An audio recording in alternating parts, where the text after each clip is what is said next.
What's up, everybody? My name's Mike Sjogren, here with my co-host, Emanuele, Pani. We're part of a group of specialized real estate investors you've probably never heard of. We didn't start with deep pockets or wealthy families, and we don't rely on 401ks, mutual funds, or traditional real estate investing. In fact, many of us don't even own the properties that fund our freedom. If you ask the money experts out there, they'd say what we do is impossible, yet it's happening every single day. It's happening through a new niche called short-term rentals. We are Short-Term Rental Nation, and these are our secrets. What's going on, STR Nation? Welcome back to another episode of the Short-Term Rental Secrets podcast. I am your host, Mike Sjogren, here as always with my main man and brother from another mother, Mr. Emanuele Pani. What is up, E? Mr. Sjogren, good to see you. Welcome back. Riley made you proud, as always. Held down the fort for you. So, wow, kind of share with us, man. How's the baby? How's being a father again? And how's It's all good, that? man. It's enjoyable, you know, like the first time I still had a job and I was building this business and he had a bunch of health issues. So it was super stressful. So a lot more enjoyable this time around. And I think part of that's just perspective, you know what I mean? For like how crazy it can be versus, yeah, like I'm not sleeping, but it's not a big deal. Like you can survive on minimal sleep. But yeah, man, it's been cool. It's been really cool to get a second chance at experiencing a baby. So Yeah. And I mean, for the listeners, it's not like he was really sleeping before anyways. So since I've known him, it's not somebody that sleeps all that much. At least now I sleep fast, as Arnold Schwarzenegger says. I just sleep faster than most Yeah, people. At least that's good. You know what's funny about talking about switching perspective? So on Monday, I was having a bit of a day, right? And I was going to jujitsu. I was late. I wasn't being mindful, but I could feel myself. I was super pissy. And I wasn't paying attention. I ended up rear-ending somebody and like really messed up my car. And then he hit the car in front of him. So it was this whole thing, right? And what it's so funny, one of the things could have happened, right? I could have been my day got that much worse. Instead, bro, for me, I was just like, all I could think about was like how grateful I was of like just what didn't happen, right? How like I didn't get hurt, nobody else got hurt. My car got a little bit messed up, but it's a car, right? And then just like the perspective of like, I don't know, stuff happens, and then you can make it mean worse for the story. So if you're looking for evidence to make your life worse, you can always find it. Or you can just find the silver lining and you can make your life better, right? And so since then, I've been riding to the gym in my ex-brother-in-law motorcycle that's staying at the house. It's a little 125cc Honda. And dude, the little 16-year-old E that used to ride on a Aprilia bike to school is so happy right now that I get to start my day every day riding my motorcycle, that I'm like, dude, how perfect was it that I crashed my car? Because it's giving me this whole week, it's giving me this like gift of like re-experiencing this side of me that loves to ride. And it puts me in such a good mood for the rest of the day because it's the first thing that I do every day. And the sun is out and I'm listening to my jams. I'm like jamming out to the music and I'm like riding to the gym and like just going side to side. I'm just cruising. And yeah, bro, I'm like just all perspective, you know? But sorry, little E rant as always, but super excited for the show today. We have a second time guest that has done some incredible things since the last time he was on, our good buddy Blake. And he is now the proud owner of a 130 key hotel. It's not a boutique hotel because over 100 is not boutique. So the show is all about that, guys. All about the story, how he does the renos, how he estimates the reno, how he finds contractors. And the guy has had an incredible journey from Air Force to now doing this. And just such a like humble, good dude, good soul that honestly, dude, we ended up having to cut the show because we went 20 minutes long on the intro where we were just the three of us chatting because they were just, I don't know, dude, you enjoy people's energy. And you're like, yeah, I just, you know. Yeah. So for all of you, even if you're not in the hotel space, this will be a good one to listen to. So Blake Dailey, some of you guys, we was on episode 158. Like he said, great dude. Love hanging out with him. Awesome guy. His background in the Air Force was he was a construction and project manager, right? So he has that skill set. That's his superpower. So he breaks down how he basically builds his budgets and constructs these timelines and manages his contractors and how he selects his contractors. So whether you're doing a single family house or 130 key hotel, Like this process will be super beneficial for you. And one of the biggest mistakes that we see all the time, analyzing deals in the boardroom is folks drastically underestimate renovation costs and timelines and everything else. So this will be a good one. We get in the weeds a bit, but this will be a good one for you to take some notes and really expand your thinking and put together a game plan. Again, whether it's your first STR, your first hotel, or your 25th. Yeah, I know I took a ton of notes as well, just from a pure project management standpoint and some nuggets that he threw out there that I was like, damn, I'm definitely going to do that on the next project. So let's get into the show and we'll talk to you guys soon. All right, we have Mr. Blake Dailey with us in the house on the STR Secrets podcast. I am fired up. Blake, how you doing, brother? I'm good, man. Thanks for having me. Mike and E, how are you guys this fine day? I'm good, man. I'm good. It was fun hanging out with you in Nashville. Yeah, it's good to see you. The conference was awesome, by the way. The biggest one yet. Is surprised at the scope of that room, man. That was a large and in charge space and a lot of good people there. That is definitely, I think, the best conference in our industry. So kudos to you for putting it on, man, and bringing everybody together. Appreciate it, dude. What's up with you, E? I've been cutting you Oh, off all day. No, that's okay. That's okay. We just had Blake speak for our group with the boardroom, and so I've been having to save some questions knowing that this podcast was happening. Because again, dude, I'm such a curious kid, and I've always been, and so like my mind. So I don't understand people that like come on a call like that and they're like hesitant on asking questions. I'm like, I got 1,000,002 questions, and I know like a lot of stuff already, right? So it's just like to me, I'm like, why aren't you asking questions, right? And there's this element of like, I'm always a student, bro. Like I never know nothing. Like people are like, like You're 14 staying years humble doing though, this, staying bro. open. 14 years doing this, bro, and I still know nothing. I'm like, The industry's you know what always I mean? changing. Like, It's the yeah, way to be. yeah. But super excited to have you on. We were chatting off air. You were back on episode 158, and at that time, you were working on this amazing deal that you just closed on. But before we get into that, let people know, for those that haven't listened to the 158 episode, just give them a little background of who you are, what you do, and what you've been up to since our last show. Yeah, man. The condensed version is started investing in STRs in 2019, bought our first with a VA house hack, and then saw how well that did with cash flow to live for free. And then started buying more of these small multifamily properties that we would buy, renovate, and short-term rent out. And our 5-year goal at that time was to replace my W-2 income from the Air Force with the cash flow from our real estate. And we did that in the first year. And I was like, shoot, I've got to reassess the goals here and, realign for what we're actually shooting for. So went into the bigger deals, went into commercial real estate, syndicated an apartment complex. So I learned how to underwrite commercial deals, how to find them, how to talk to brokers, how to raise money and manage investors, and just the whole commercial side of real estate. And that was a time where multifamily really started getting competitive, and it wasn't as advantageous to be in that asset class at the time, anyway, to me. So I kind of looked at what I did well, and buying, managing, operating the short-term rentals, and then the commercial real estate side, and then looked for an opportunity to combine those two, and it was hotels, and ended up, being lucky at the time. I was in the panhandle of Florida, so a good market for it. And we're able to find my first 8-unit little boutique hotel, taking the 11 units we had and almost doubling with that one purchase. I was like, oh shoot, I think we're onto something. And I think, and then in the next 13 months, we bought 5 boutique hotels, fully renovated them, got them back online, operated them for the last 2 years, sold that portfolio around this time last year, and then rolled that into this big boy in Tennessee. Love it, dude. Love it. So let's hear about this big boy, because it is a big Yeah. boy. It is big. It definitely stretches the definition of boutique hotel. It is large.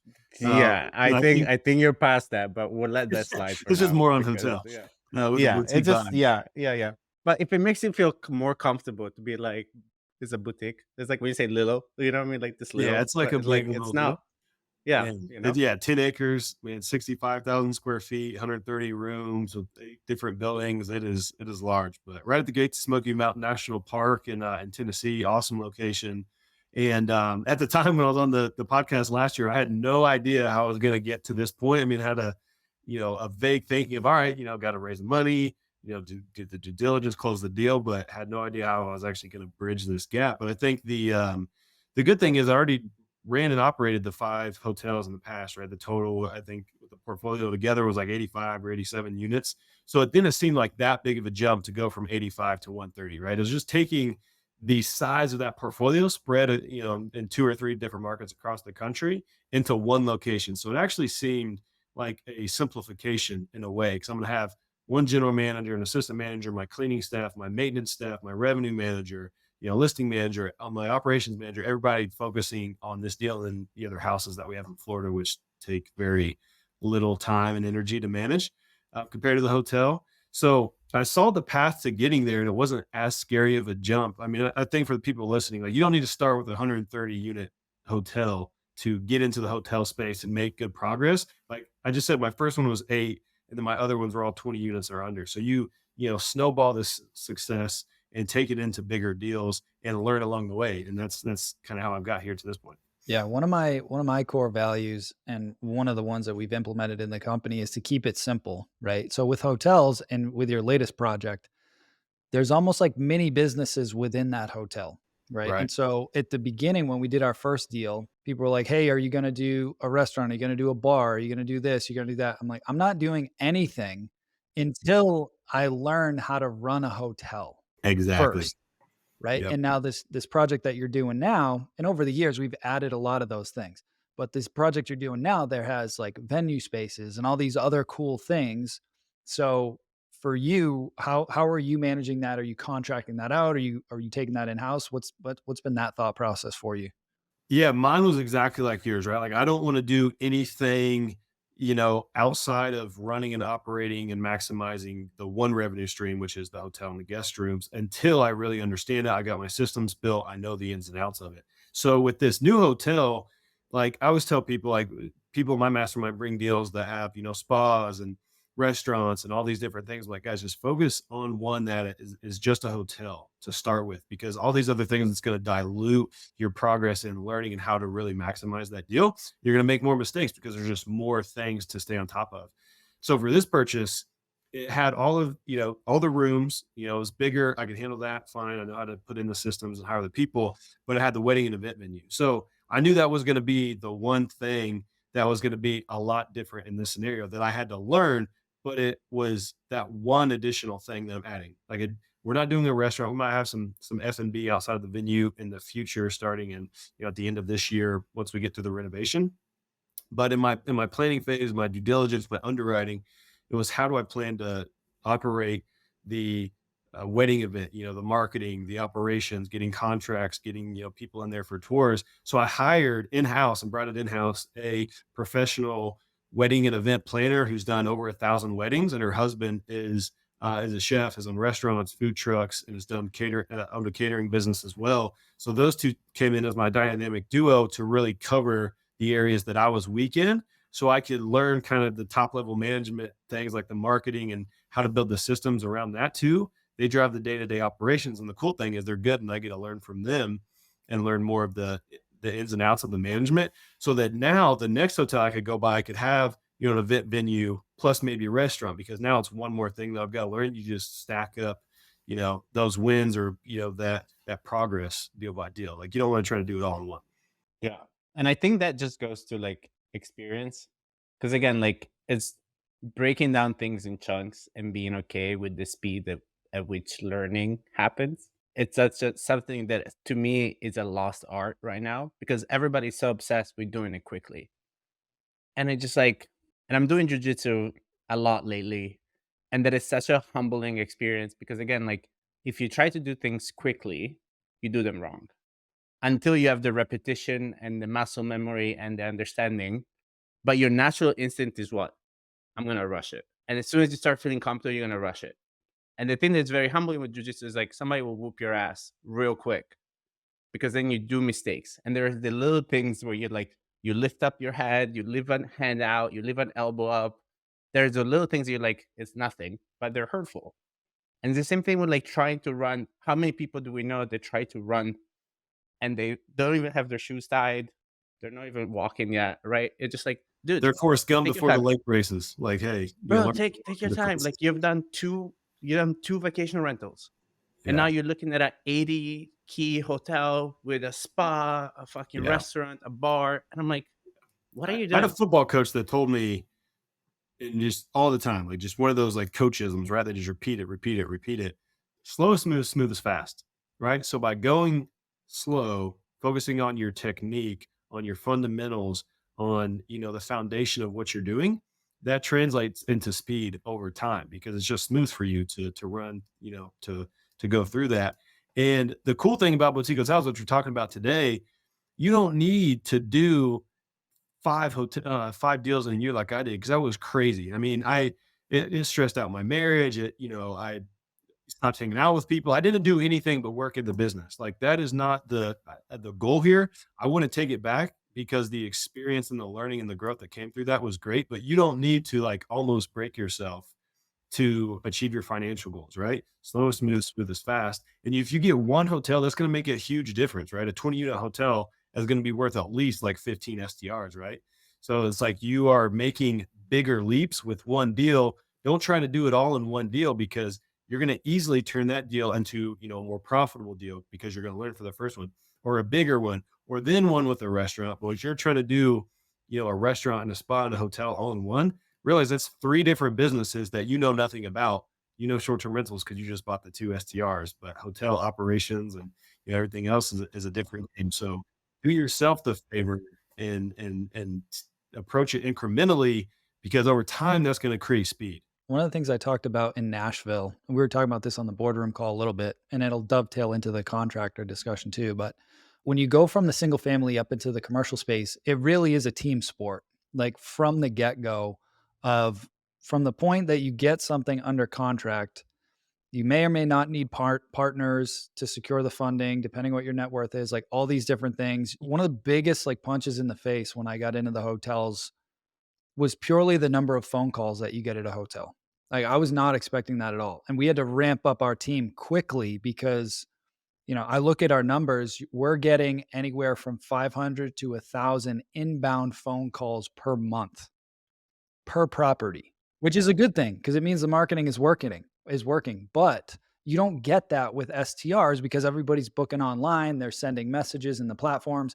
With hotels, people are going to Google, they're searching for hotels in whatever market it is, and then they click the call button They've because got they're just questions, used to they calling. want to talk to a person. Yeah. It really is Exactly. a different business. It's similar, it's tangential. A lot of the skill sets translate, but it is different. There is a learning curve, and it takes work and preparation and studying, or you going through the struggle of fielding 500 to 1,000 calls yourself per month before you're like, oh shit, I need to put some systems in place here and hire out the team. But the cool thing again with hotels is you have that revenue from day one, right? As soon as you start operating, because you have all those units, you have a higher level of revenue. So you can put the people in place and the systems in place that you need to not be sucked in to be that mom and pop operator that me and Mike like to buy from. 100%. 100%. So, talking about skills that you can transfer over, right? So, for those of you that don't remember what Blake did in his now past life, right? Because you don't have that job anymore, even. He Almost was 7 days, running man. almost 7 days. So, by the time this show airs, he's his last week of work, Free which man. is an exciting It'd be feeling, like the right? last scene of Shawshank. Yeah, amazing. I can't wait for you. I'm so excited. But what he did is he ran big projects for the Air Force in terms of like finding contractor, managing budgets, and those skills you can see how they transfer over to what he's doing now. So walk us through how you find people, and then I would love for you to share because even with all this experience you shared with us earlier, you had a $80,000 lesson in terms of picking a Yes. wrong contractor. And again, like I love to share, and I think that's where the real operators come out. Show me the shit. Like show me the stuff that you did wrong. Because anytime that you talk to anybody and their experience in boutique hotels or multifamily, they're like, yeah, everything has been great. Just fucking run.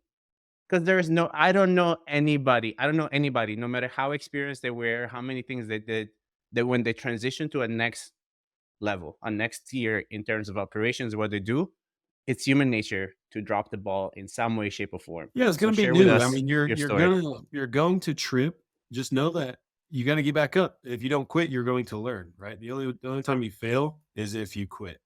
Otherwise, those failures are just learning lessons that help you in the future. And then you don't make that same mistake again. You learn from it. You make more profit and your business grows later because of that mistake you learned. Sometimes the only way you can really learn in this business is to, get it passed down from you firsthand from somebody who's done it before, or go through that experience yourself. So you're either going to pay for it with time and experience, you're going to pay for it with money, but you're going to go through that, that hiccup and those failures, and you just got to keep going through it. And one of the things we talked about on the boardroom call, what you mentioned is like how to find contractors. And that lesson that cost me the 80, it was probably more like six figures, probably 100,000 plus by the end of it, because all the rework. But how you find contractors in the first place, whether this is, you're going to go out and do your first renovation on your very first STR, or you're doing your first hotel, your second hotel, whatever kind of renovation that you're doing, this stuff will help. So specifically on the boutique hotel side, which hotels are commercial deals. So when you're finding contractors, when you can go through referrals, which is my favorite way of, your broker, people that you know in the market, other investors that are doing business in that market, go and ask them the people that they recommend, that they've worked with, that have a good track record and performance. Because somebody that and that you like and likes you is not going to recommend a bad contractor to you most of the time.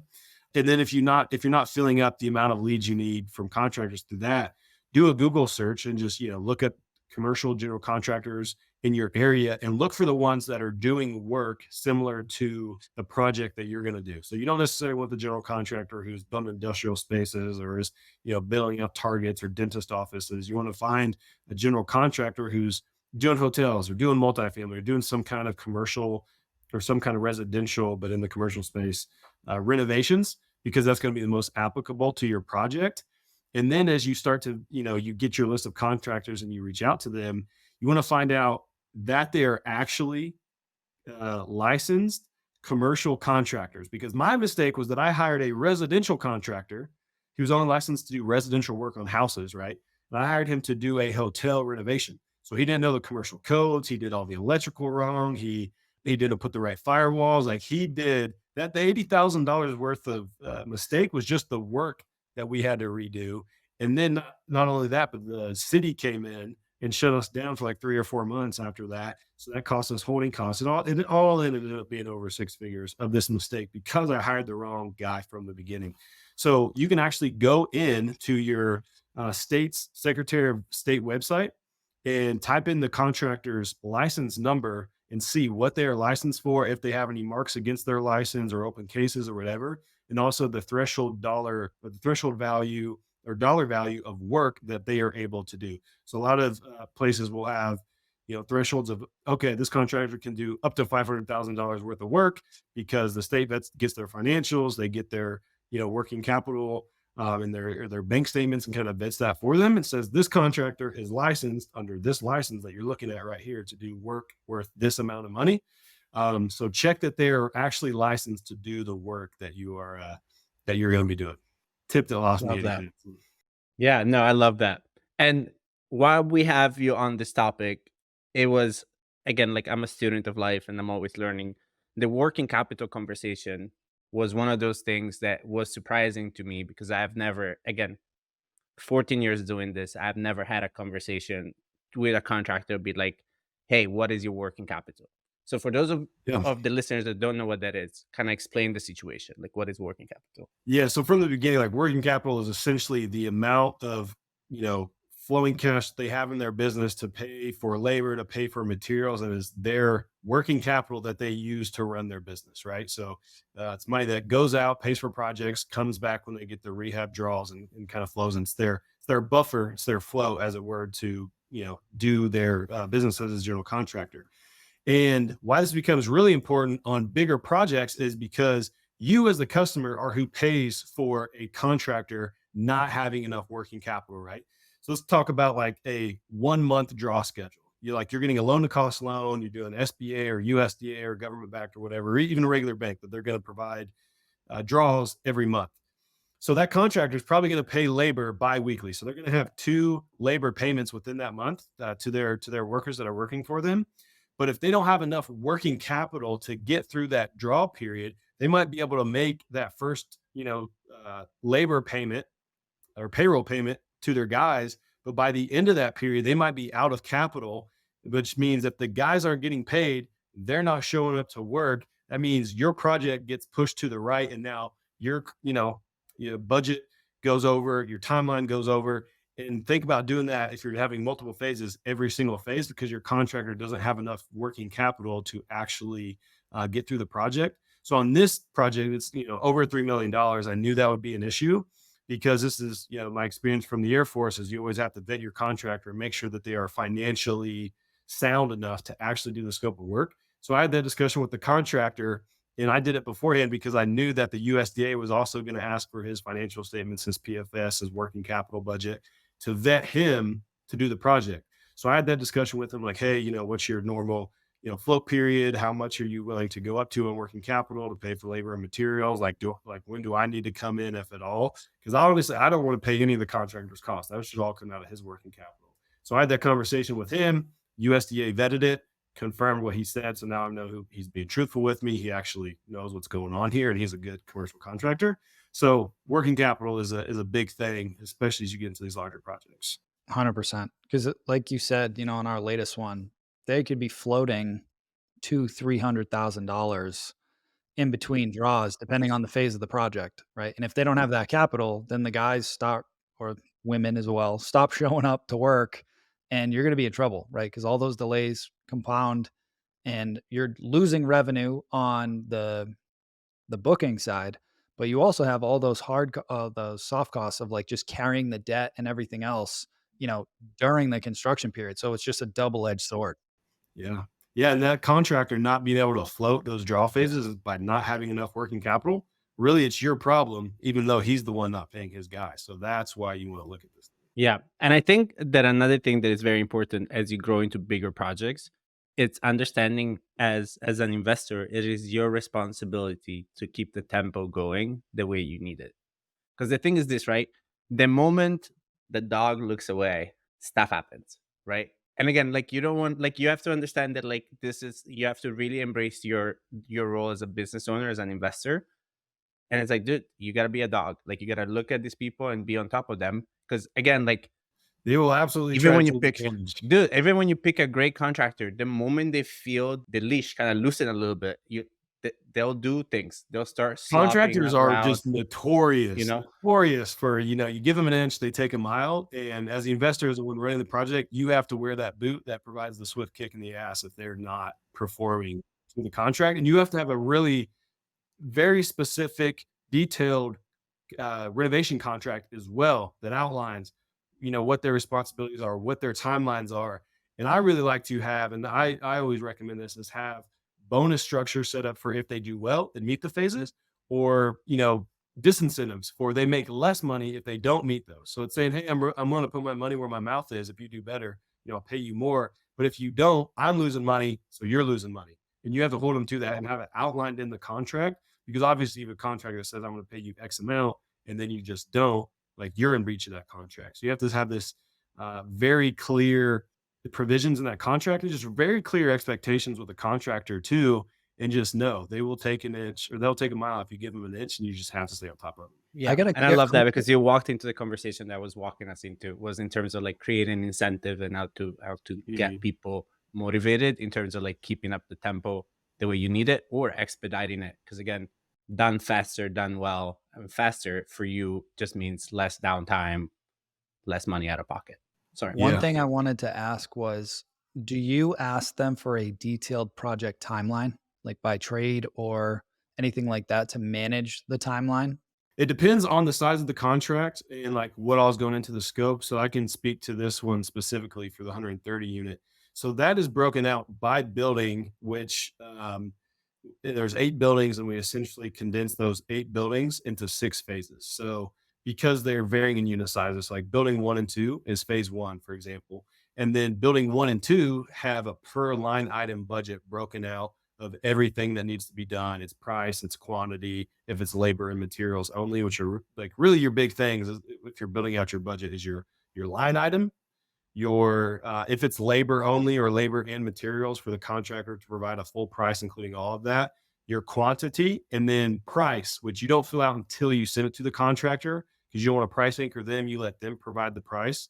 So those are your 4 things that go in that contract. So that's how it's broken down, like per building on this phase. And they have to complete every line item in that phase, meaning in building 1 and 2, in order to meet either the bonus or not get the bonus, and they're getting chipped off at the specified time. So it's like they have to do all this within X amount of days, barring any what's the provision? Acts of God, unforeseen weather events. So if they just literally can't work, I can't hold that against them. But outside of that, they have to complete within a given time. But you're not asking them for like a detailed Gantt chart of like, hey, rough plumbing is going in this week, rough electrical, finish work like by week. You're just like, hey, this is the date that this is due, or they're Yeah. telling you, hey, this phase is going to be done by this day. Because they're not, they're 1099 contractors. I'm not really directing their, methods of getting the project done. So I don't provide the Gantt charts. I give them my requirements of we need this done in this amount of time. And then we'll usually have the discussion of like, all right, in building 1, we have to completely replumb, take out the old cast iron. So obviously we're not going to redo our flooring before we jackhammer up the floors to redo the cast iron. So he's building that out on his side. We're discussing it. And he's checking with me to make sure that that's going to meet our timelines for that phase, because he wants to get the bonus by getting that done. So I'm leaving that up to them, but you can absolutely like build out Gantt charts to say, we're going to do this and this and this. Like I've done that on past smaller projects.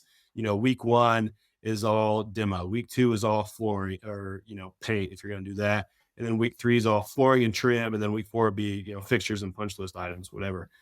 So I've definitely done that, but it depends on your scope and how detailed you want to get in your management of the contractor and how professional your contractor is with a demonstrated performance of actually executing projects on time and on budget, which was my tip to the boardroom. You absolutely have to call clients and get the referrals from clients to make sure that the contractor in the past has executed their budget or executed their contracts on time and on budget, and how they, made it through the draw periods. How did their guys interact on site? What was it like working with the contractor? And you have to never write a contract with a contractor without calling their references first.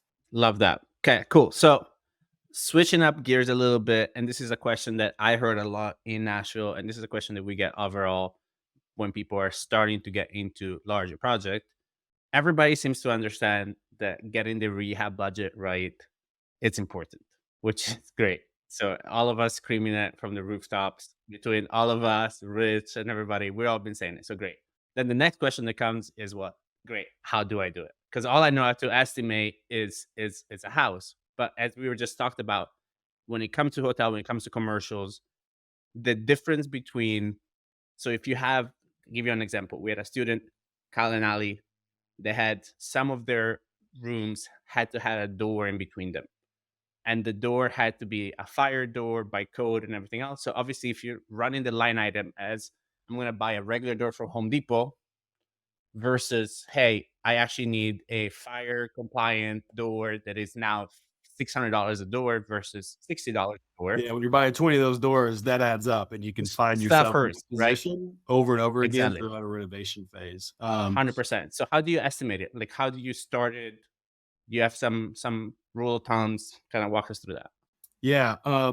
Doing enough of these now, like I have my rules of thumb, and I'll share those with you guys. And for hotels specifically, I essentially like to break it down to a price per key for both my CapEx, like my repairs and renovations, I'm improving the property, and then my FFE, which is the design, decor, all of that, so refurnishing the place. So CapEx and FFE are like my two, big rows where then I'm breaking out the line items and, different things under each of those.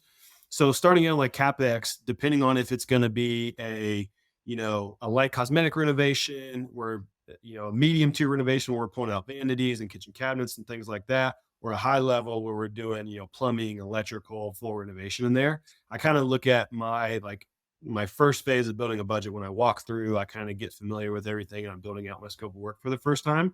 I want to identify what kind of renovation it is. Is it light, medium, or heavy renovation? And I'll usually apply, based on experience of doing these, maybe it's, $3,000 to $4,000 for a light renovation. And we're going to paint new fixtures, flooring. Maybe we're going to do new, Bluetooth smart locks for the doors. I include that in the CapEx, because you can CapEx and expend it for your renovation. So I'm going to build my whole, renovation budget like that. And then for your medium tier, you're probably in the 5 to 7 range. 5 to 8, depending, right? Like the size of your unit, things like that.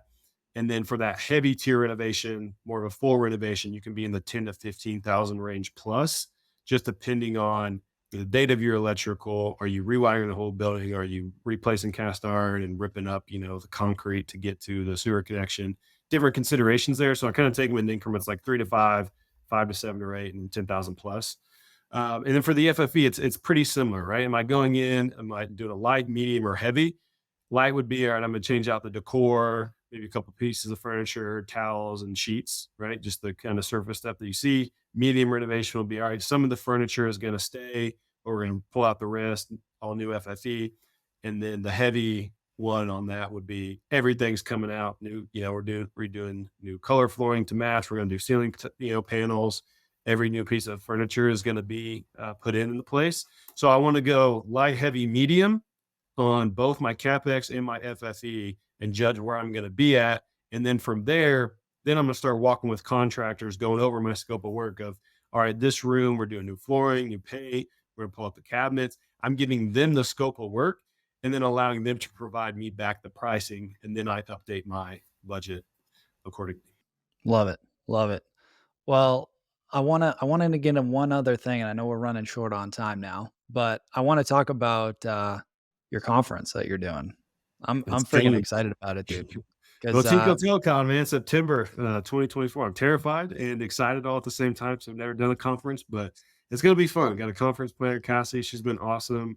The thing I'm trying to work on right now is the marketing for it, but I'm kind of just going Kevin Costner with it. Like, if you build it, they will come. love it, dude. Let's hear some of these details, dude. So what are the dates? Where's it at? Who's it for? All that good stuff.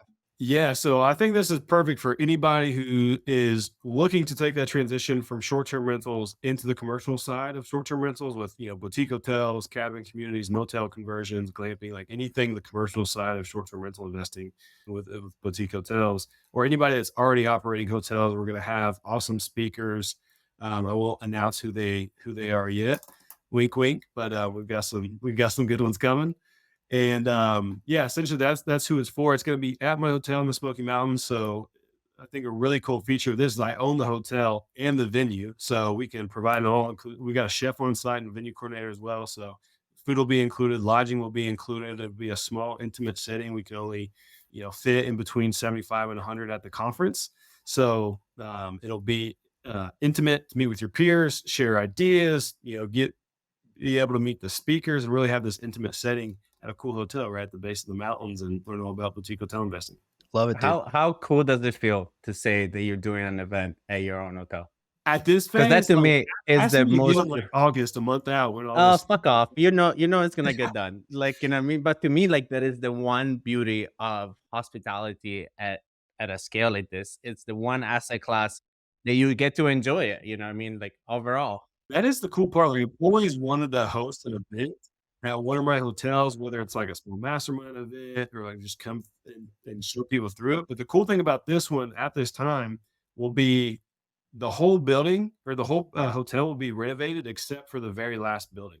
So you'll get to see how it all came together, the before and afters, the contractors working, the different stages coming to life, and really get to see how a boutique hotel project all comes together. So I'm pretty excited for that because that's the stuff I was like, when I started, I was like, I don't know. I'm just, I'm going to guess and figure it out and pivot when I get to a pivot point, I guess. I love that. Are tickets available now? I guess kind of pre-selling right now. We don't have the tickets available for sale yet, but if you go to boutiquehotelcon.com, you can put your email in there and then you'll be the first to know once ticket sales go live. And like I said, it's going to be a smaller event. So I think they'll go decently fast, or I guess I hope they go decently fast. But yeah, if you go to boutiquehotelcon.com, you can sign up and you'll be the first notified. Awesome. So we'll put that in the show notes. Now, gearing towards the last question, I'm going to squeeze in something else that my co-host Mike Riley asked last week, which is something that like we have noticed is something that goes on in our mastermind. And for this, I had prepped you, so hopefully you had some time to think about it. But it is that question, which is, how do you cultivate kind of balance in your life as you're growing, as you're doing such a large projects? And now, for example, that you quit in your job, right? Like, how do you create a structure, a schedule? Because I think a lot of people have the dream of financial freedom and independence, and then the day you quit your job, it takes away a piece of structure. Spiral, and Dude, there's no structure anymore, right? So like, what are you doing to cultivate that? no, that's such a good question. It's so timely because I'm literally going through it. Like this is my last full week in the Air Force office this week, and then by the time this is released, like you said, I'll be out. I'll be on my own, wings spread, flying off into the sunset. But I think what I wanted to be intentional about was where my time's going, because for the last 5 years since I've been investing, my time has largely not been my own because I've had this full-time job. I've been, I guess, at that point of financial freedom for years now, but I haven't been able to do anything with it because I have a commitment to the Air Force. I literally could not quit and get out of my job. So I had to find ways to, optimize my schedule, fit in all my meetings with my team, do all these renovations on these hotels. So I think one thing I've been good at is just fitting 10 pounds of crap into a 5-pound sack, right? Is just finding a way to do it all and being efficient with the time that I do have. And the ways I'm trying to extrapolate that out now that the 40 hours a week of the Air Force job is going to be gone is being intentional with my calendar and where my time's going to go. So I've already made and planned out my calendar, and I've got my time blocks. Like Mondays is all my team meetings, business operations, meeting with, doing my L10s with my opco level team, with the new hotel level team, my brand director, the content stuff. Like all my meetings are going to be on Mondays. And then on Tuesdays, I've got my like real estate business projects, right? Like right now I'm working on optimizing the direct booking website for the new hotel and getting that set up with a WordPress interface where we can drive traffic and do marketing on specific pages. So like things like that. And then Tuesday is all my like podcast recordings, content recording, things like that. So every day I split it into 4-hour time chunks where I'm time blocked off. My assistant knows not to schedule anything for me other than like those specific times, so that my time can be my own now. I can work on what I want to work on, when I want to, and go from there. Love Awesome. it, dude. I'm so Well, excited for you.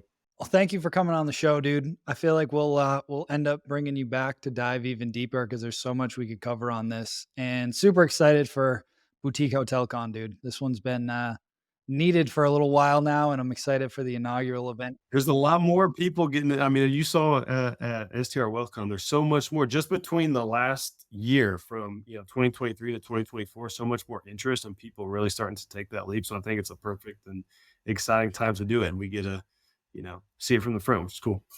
All right. Well, everybody head over to boutiquehotelcon.com, get on that list. They're going to go quick. Like once those tickets are out, it's a limited, what are we thinking? 100, 150, maybe max. Yeah. Max. They're going to go real quick. So get on that list. I'm excited about it. And Blake, as always, man, appreciate you. Always enjoy having our convos, and we will talk to you soon. Thank you guys. Thanks for having me on. Pleasure. Ciao, guys.